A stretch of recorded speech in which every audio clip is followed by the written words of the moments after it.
Okay, hi everyone and welcome. I am very pleased to be joined again on the program by Alex Krainer, market analyst and author. So it's yeah, always I always look forward to speaking with you. Welcome back. Thank you for having me, Glenn. Good to join you again.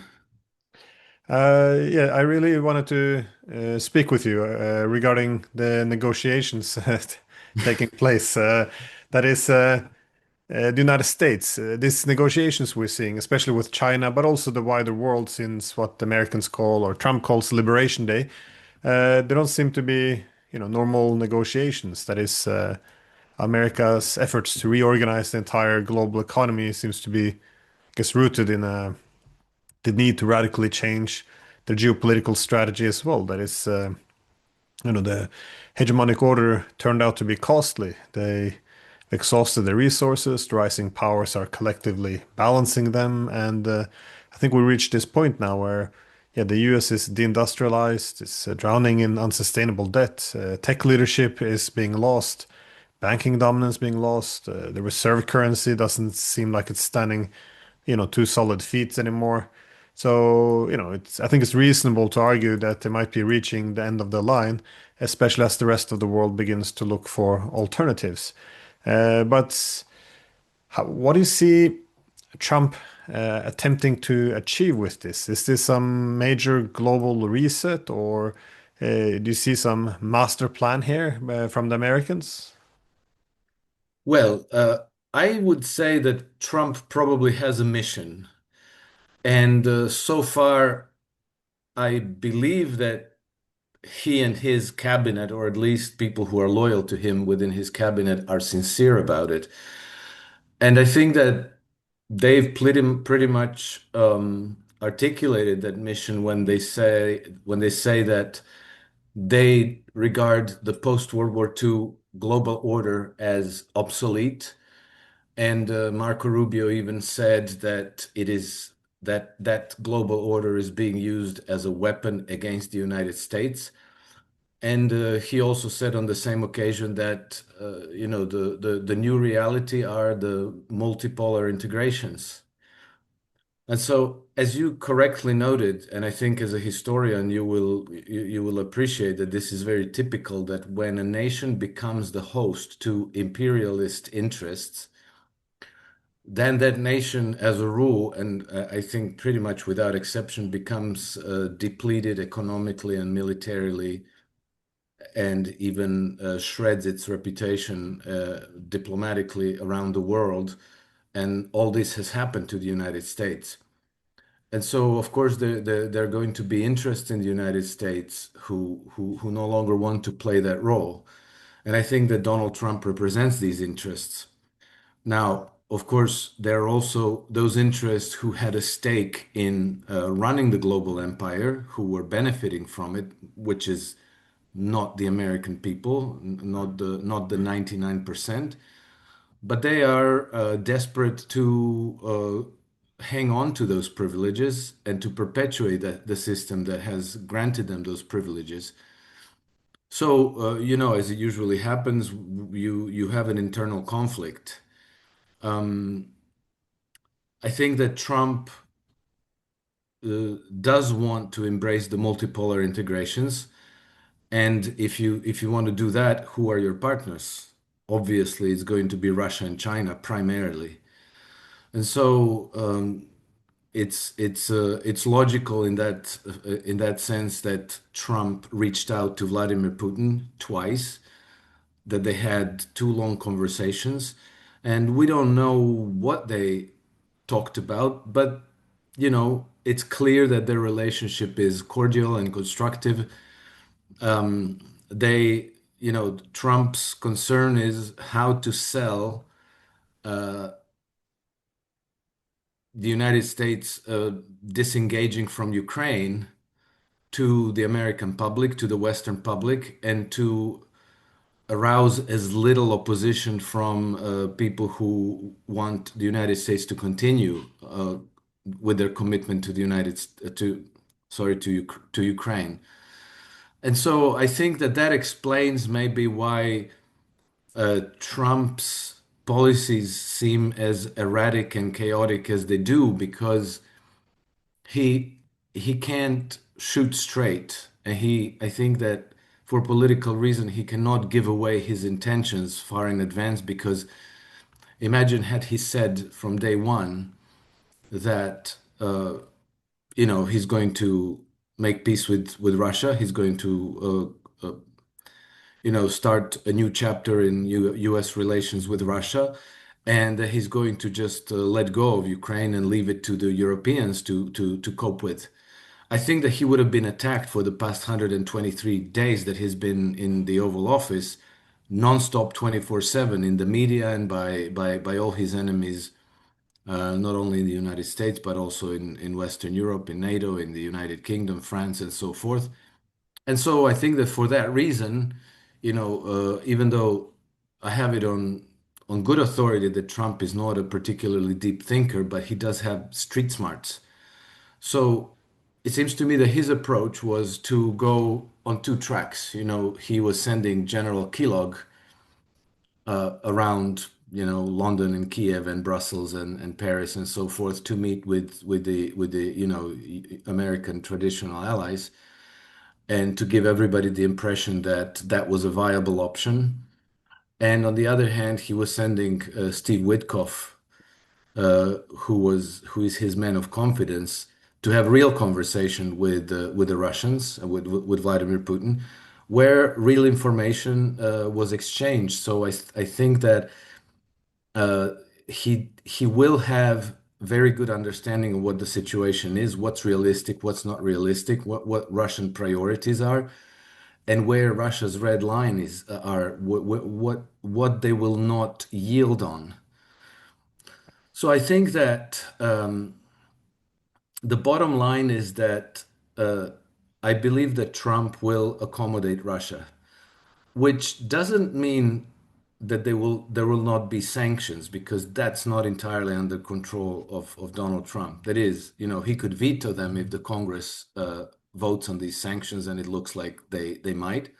The bone crushing ones that Lindsey Graham is pushing through Congress.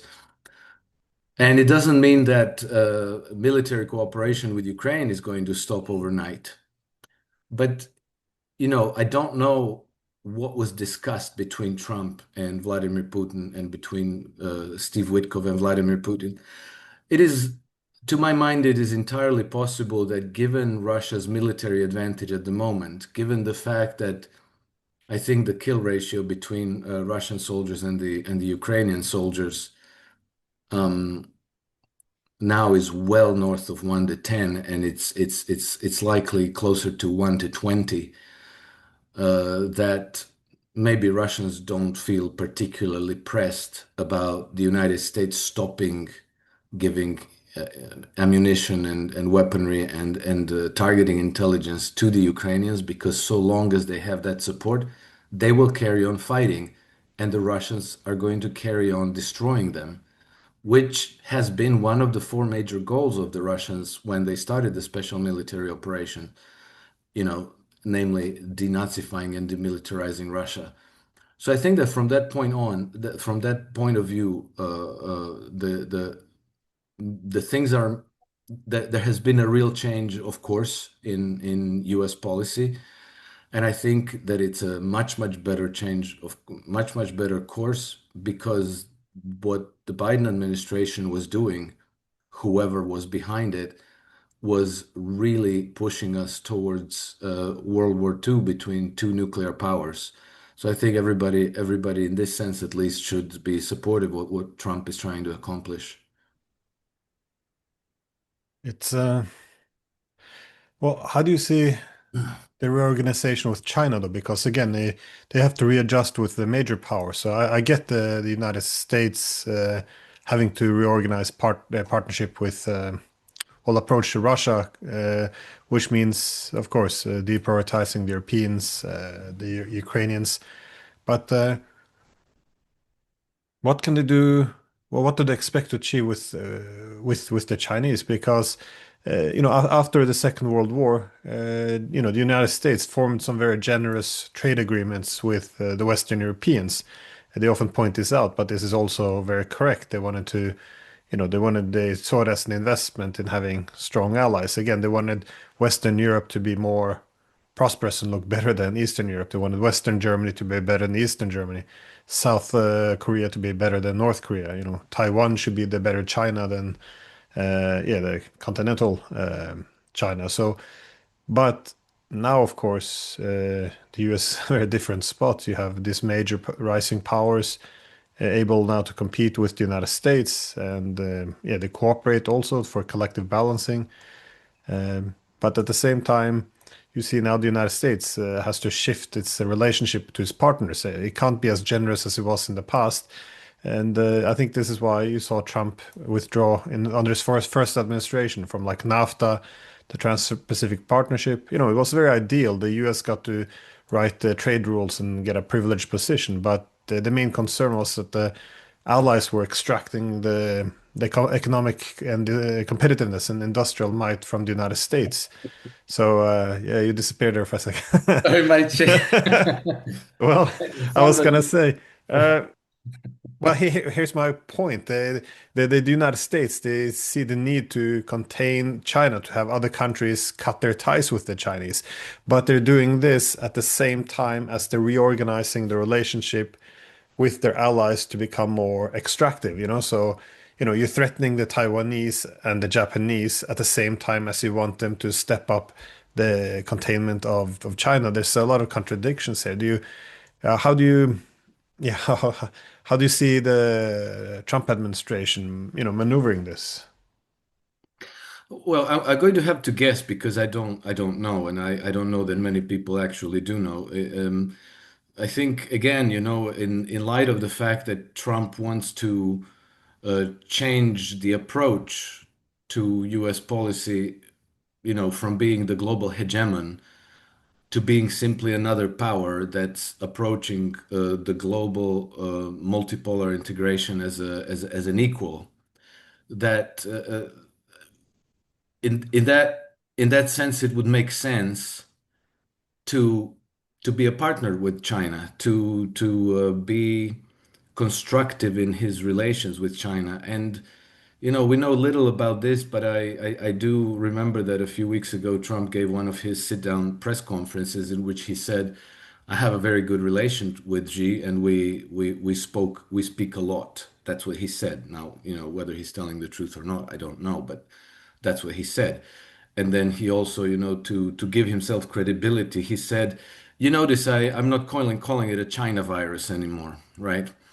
So that tells me something, and I think that so long as the United States has confidence in its economic dynamism, and I think that people like Trump, if anything, they're overconfident of that they probably feel that if they approach these multipolar integrations on a level playing field, that the United States is going to do well.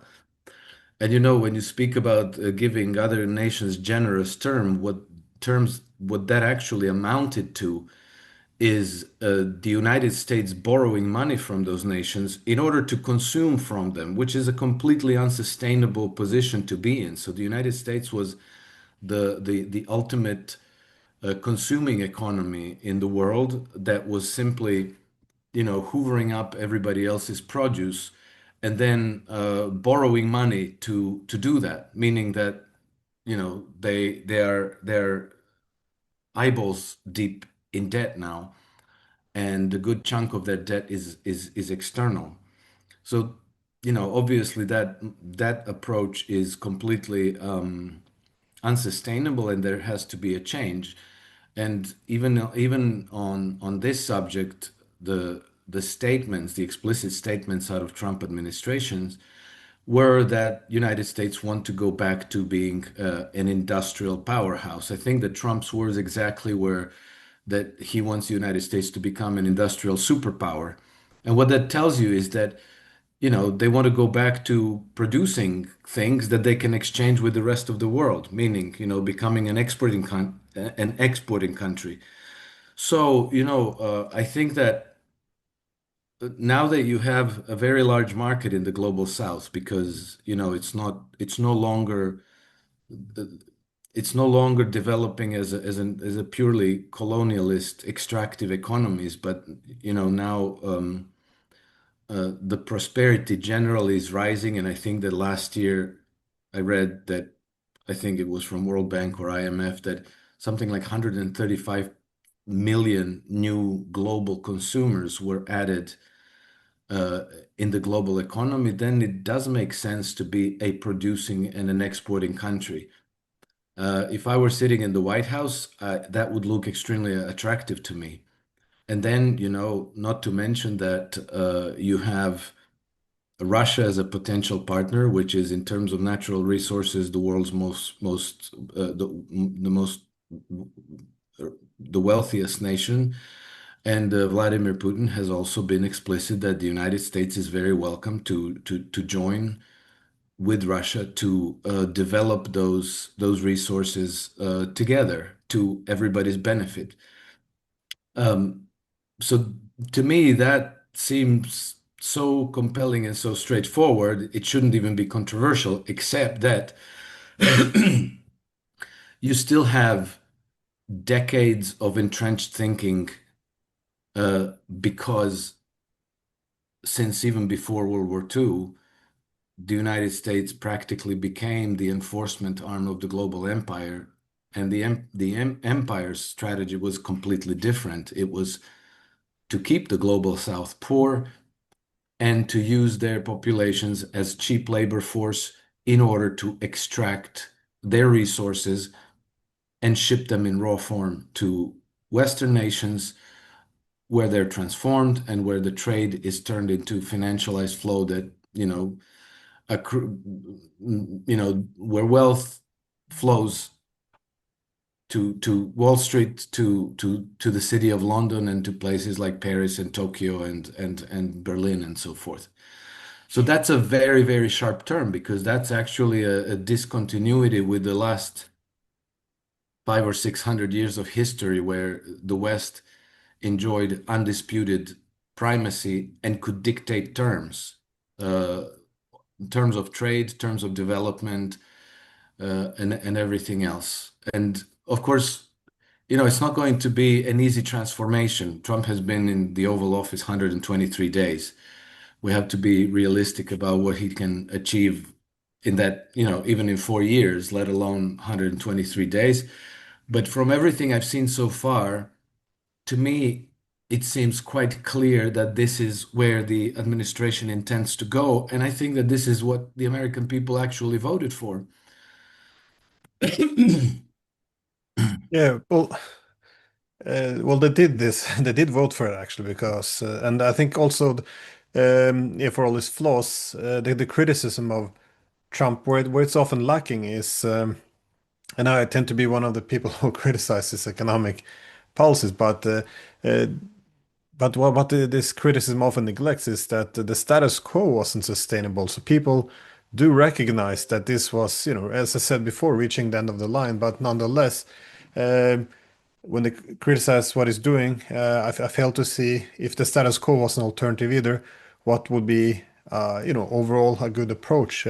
Which, yeah, did take me to another question. That is, Trump tends to be this, present himself at least as being very anti-war, simply because it's a huge drain on resources. But can the United States actually pull away from these wars? There's a lot of discussions, obviously, about the military-industrial complex, how it has a significant, important part in the economy. George Kennan, back in 1987, I think, he said something along those lines. If the Soviet Union would sink into the sea, we would have to find a new enemy very quickly because the whole economy is organized around this military-industrial complex, which also lean into the politics. But beyond this, because yeah, I spoke with a person recently who had yeah, a few decades in British intelligence, and he argued that there's a struggle for collateral for the banking system. And I thought about you, to be honest, because this is something that preoccupies you. Do you see this being a problem linked to the foreign wars as well?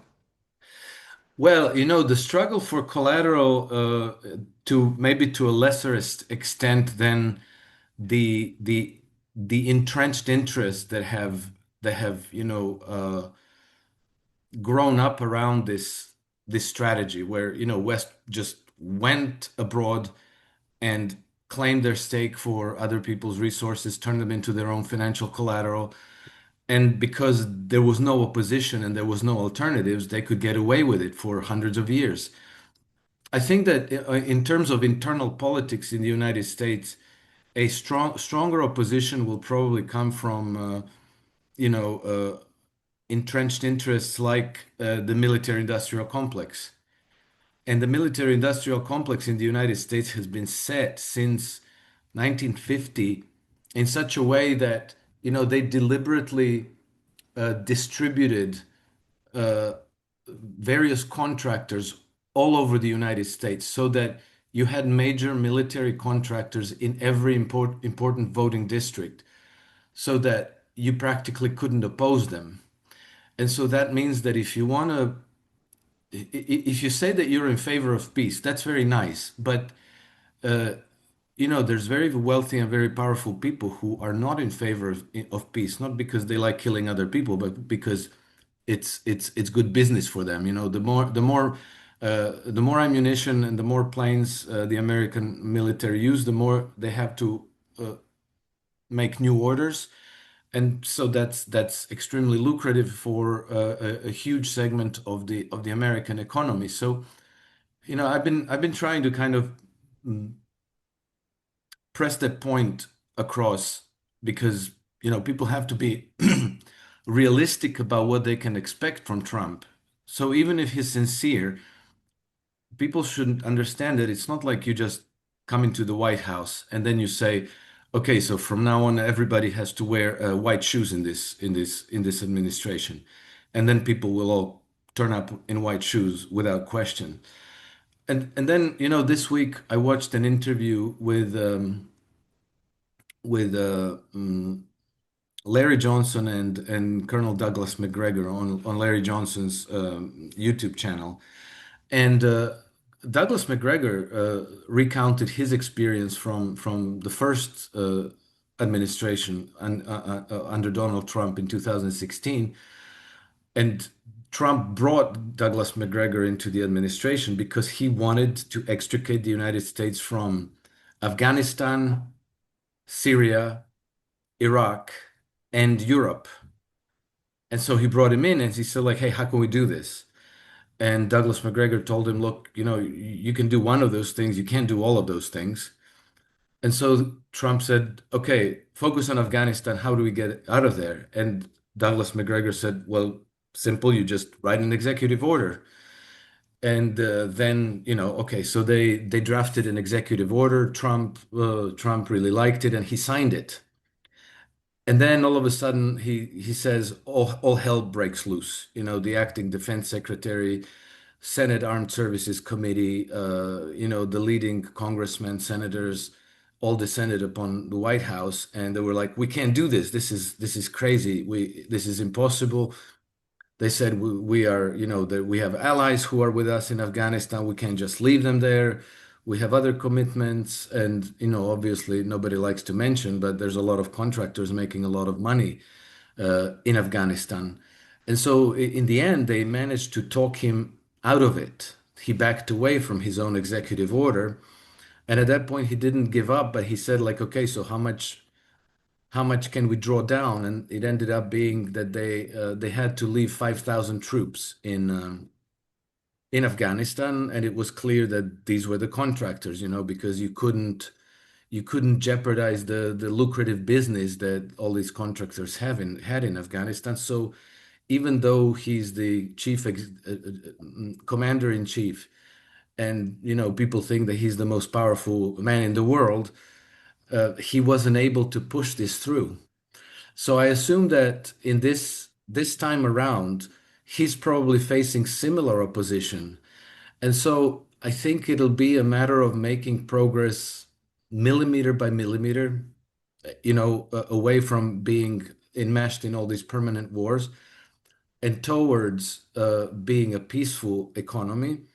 But, it'll take time. he will need help from the Russians and the Chinese and from others, maybe Iran, maybe India, and so forth, where U.S. interests will find an alternative in doing business deals with China, with Russia, on a different basis rather than following the troops, putting a gun to people's head and saying, here we are, now you're going to do what we tell you, rather instead of that, maybe, shake hands, make a deal that makes everybody happy and be a peaceful partner to other nations as other nations are between themselves.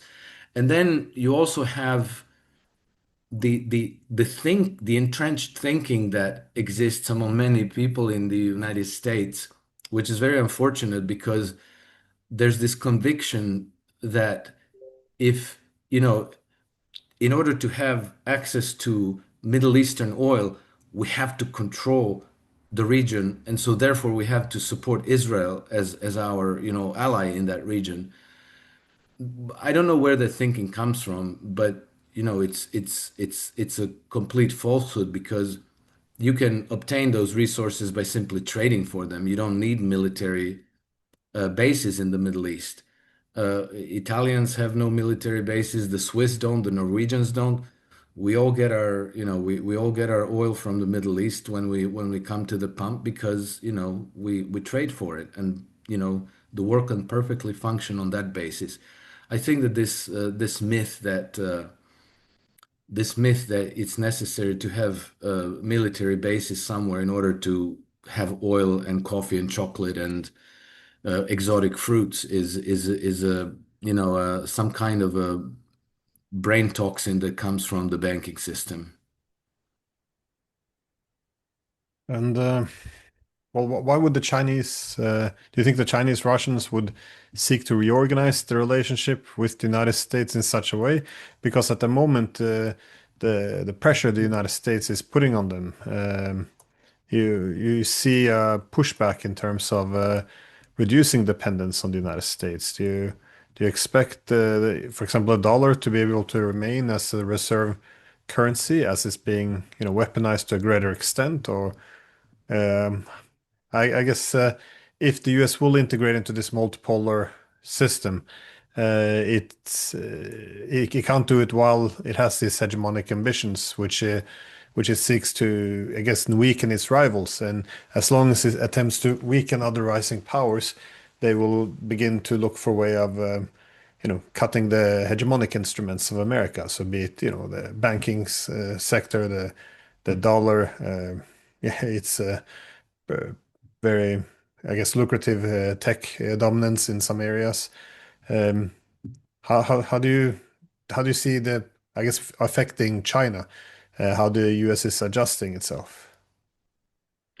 Well, I think that having a reserve currency implies that you have to enforce compliance with, and trade has to go through your banks, and ultimately, nations have accounts with your central bank, and then, like you're basically empowering private interests that ultimately are the ones who are incentivizing colonization and imperialism. So if you want to get away from that, you have to change the monetary system and you have to change how you interact with other countries in the world. The way that well, I don't know what's going to be the result of this, but I've read papers by Sergei Karaganov, no, not Sergei Karaganov, Sergei Glaziev, about the Russian thinking about the alternative trade settlement currency to the US dollars. And they were thinking about a currency that would be backed by not only by gold but by commodities in general. And then in that system, individual countries would participate in proportion to their commodity exports, whether it's gold or silver or oil or gas or coffee or whatever.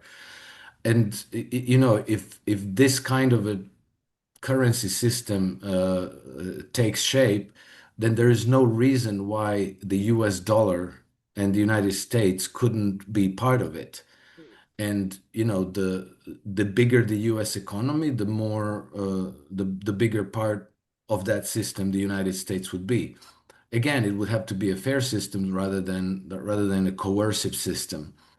And again, I believe that that makes perfect sense for the United States, to the extent that they believe that they have an economy that can compete in world markets.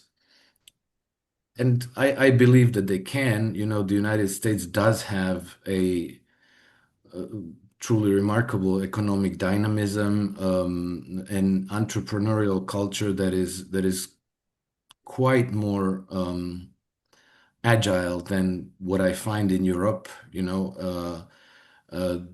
They have a more innovative approach to competition at home, and there's no reason why they couldn't compete on that basis abroad as well. I think that an important test of Trump's agenda will be whether they will be able to reform the banking system, because without reforming the banking system, this will all be very, very difficult. What's going to be necessary is to support small and medium-sized businesses, which are in every economy the main engines of employment and also the main engines of innovation. So if you're going to have strong competitive industries and production of real goods that are of use to people around the world, you're going to have to um, be able to allocate credit to small and medium-sized businesses. And I think in order to do that, you need to reform the banking system. So uh, because for the last, I think particularly since the last financial crisis, the trend has been towards consolidating the banking system. Basically either culling the small and medium-sized banks or absorbing them into the large systems like Citigroup and JP Morgan and Bank of America.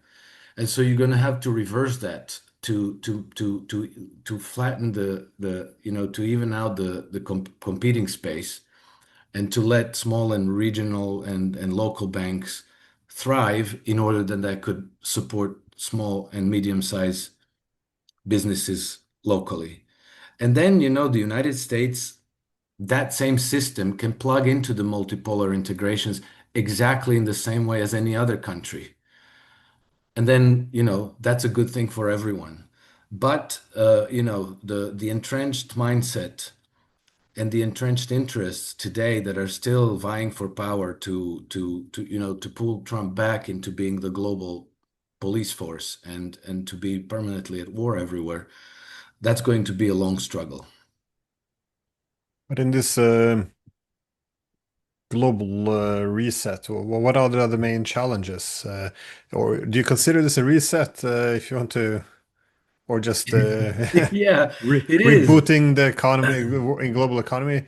Well, what else do you have to do? Do they even want to be the only reserve currency? Because they keep talking about reindustrializing, but typically the countries seeking to industrialize fast, they've done very neo-mercantilist policy. So you keep your currencies weak, so there's not that much imports, and you maximize your exports. So over time, might tighten your belt, but at least productive power flows into the country. Build some reserves. I mean, is this where they, but they want to do this, but at the same time, they can't have that high. They can't strengthen the dollar too much either. So how how do you pull this off, or what would you do? I mean, because it's easy to see whereas Trump has been stumbling around, but what can they do? What can the US do in this situation, and what should it do? Well, you're absolutely right that, if you're going to reindustrial your country, you're going to have certain protective policies for your domestic industries. Uh, that means that you have to pull away from the policy of free trade. And so that's what Trump's Liberation Day was all about. because he wanted to introduce tariffs exactly in order to protect domestic, to create like a protected space for the U.S. manufacturers to be able to thrive and develop. Uh, Weakening the dollar, yes, that should be a part of it, but how do you pull that off? I don't know exactly. You can't depreciate a free floating currency, but somehow, and I don't pretend to know how exactly they pulled it off. When Donald Trump came to power, the dollar was trading against the euro about $1.03, $1.03 to the euro. Well, now it's a dollar, almost $1.14 to the euro, meaning that um, in just these 3 months, European exports to the United States have become 9-10% more expensive, and American exports to Europe have become 9-10% cheaper. So, whether this is a happenstance or whether there is a concerted policy behind this, I don't really know, but uh, it's going to take a lot of measures. Some of them may be covert, maybe market manipulation to weaken the dollar, tariffs and so on, but it will take some time, and we will know more afterwards than we can guess, at this time. But the very fact that Trump was made this big bold gambit with the tariffs tells you that this is what he intends to do, that this is the administration's policy. Well, I guess my my final question goes on the yeah, the same topic of this reset again. He does recognize that all this, international wars, that they're a drain on resources, and yeah, so I see this being the main motivation for ending the wars. He might have of course, opposing it for humanitarian reasons, whatever, but perhaps, but nonetheless, it appears to be the concern about I guess, yeah, return on investment, as it's becoming a losing proposition. So I could see this being a part of this reorganizing Americas in the world, dropping the world policeman and pulling back. However, the one, I guess, case which seems to go against this is the Middle Eastern one, where it's going to make Gaza, ethnically cleanse it, and also now more concerningly this Iran, where you see the possibility of Israel striking Iran. Then it would have to be, to some extent at least, with U.S. assistance. How do you make sense of this, or do you not see that Trump would support such a thing? For me, it's very difficult to make sense out of that because it to me it doesn't make any sense. The whole policy towards Israel, towards Iran, towards Yemen seems so incoherent and senseless that I suspect that there must be different reasoning behind it. I tried to guess what it might be. For example, when on 15th March, Trump launched this Operation Rough Rider and started bombing Yemen, right on the back of the Operation Prosperity Guardian, which had been bombing Yemen for the previous 15 months without achieving anything at all. And so you launch something that's exactly the same like the previous operation, as though somehow you're going to get a different result just because you change the name of the operation. So I wonder what that could be all about. And well, you could venture several guesses. Maybe they thought that they would do like the Israelis did in Lebanon and maybe behead the leadership of Ansar Allah. But I thought that maybe it was a way to deflect from Iran, namely that people around Trump and Trump himself want to avoid war against Iran. And I think it makes sense that they would want to avoid that war because it would be absolutely devastating for Iran and also for Israel. And so, you launch a big bombing campaign and you give it a lot of publicity against Yemen because it shows you as doing something uh, big and bold and tough while avoiding the real deal, how they say real men go to Iran. Well, and you can see how the difficult time they have had with Yemen, uh, they would have 10 times more difficult time if they went against Iran.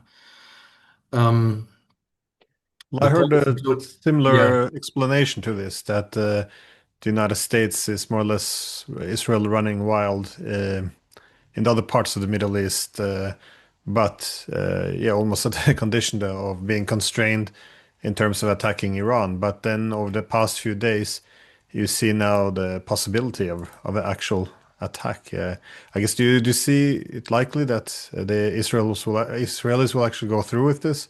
uh, Is this something? I mean, this would be the last country you would want to attack in the Middle East. That would be exactly. Iran. Yes, exactly. And so that doesn't make any sense at all. And I think that the Israelis might, well, they definitely want to do it. Whether they will dare, we'll see. But I'm about 50-50. Israel is in extremely dire straits. Benjamin Netanyahu himself is probably in his last days. Um, so, attacking Iran, even though it's practically suicidal, uh, would be that desperate gambit where you start something very big and bloody, you draw a devastating counterattack against yourself, and then you try to whip up Western public opinion into a frenzy, and you escalate pressure against pressure at the Trump administration and NATO and other Western powers to step in to defend Israel. And then maybe in this massive war conflagration, you give yourself an extended life expectancy. Um, if things remain as they are, I think it's all but certain that Israel will collapse, that Benjamin Netanyahu will probably end up in prison, that there might be a civil war could break out in Israel. And if that happens, then there's no predicting the outcome of this, but it's very likely that Israel will cease to be in the form that it's in now. And in a very roundabout way, we might end up converging on a one-state solution.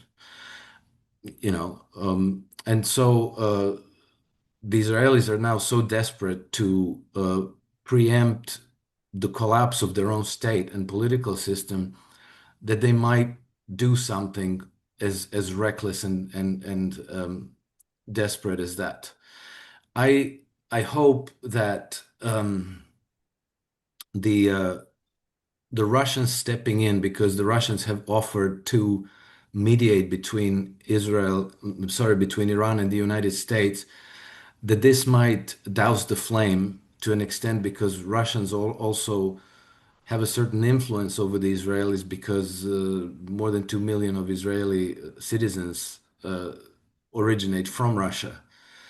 And so they might have enough influence to push back against these hotheads in Israel that uh, are on on a fanatical messianic mission that on a rational level don't seem to make any sense at all.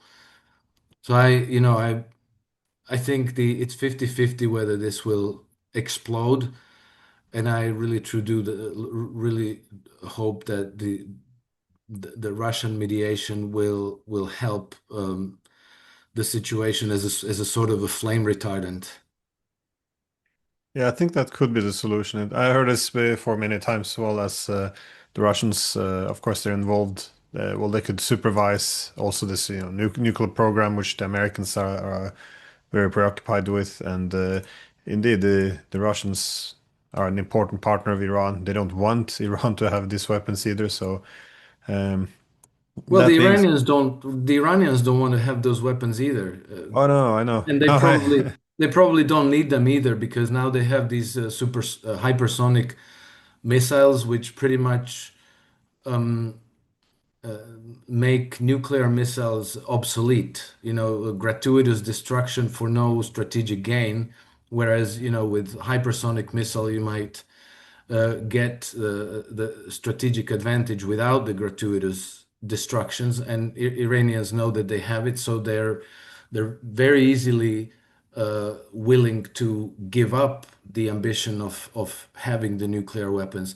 And then, you know, we have to remember that back in 2000 and when was it, 18, 19, the Russians did successfully step in Syria when after the Ghouta chemical attacks and there was high risk that there was going to be a major war because you know that was the West's red line, and that they were going to intervene, and there was going to be a big war in Syria, and the Russians said, hey, you know, okay, we're going to help you make sure that the Syrians give up their chemical weapons.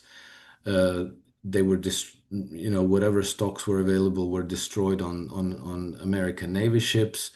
The Russians supervised, the Americans supervised, and that situation was successfully diffused. So maybe it's possible that a similar scenario play out in Israel. yeah. Well, it's often all predictions that depend on the assumption of rationality of the key actors. Yeah. The problem now is when you reaching this breaching point for many countries. That is, in the United States have some huge problems with its economy. In Europe, there's a huge desperation that we're losing the Ukraine war.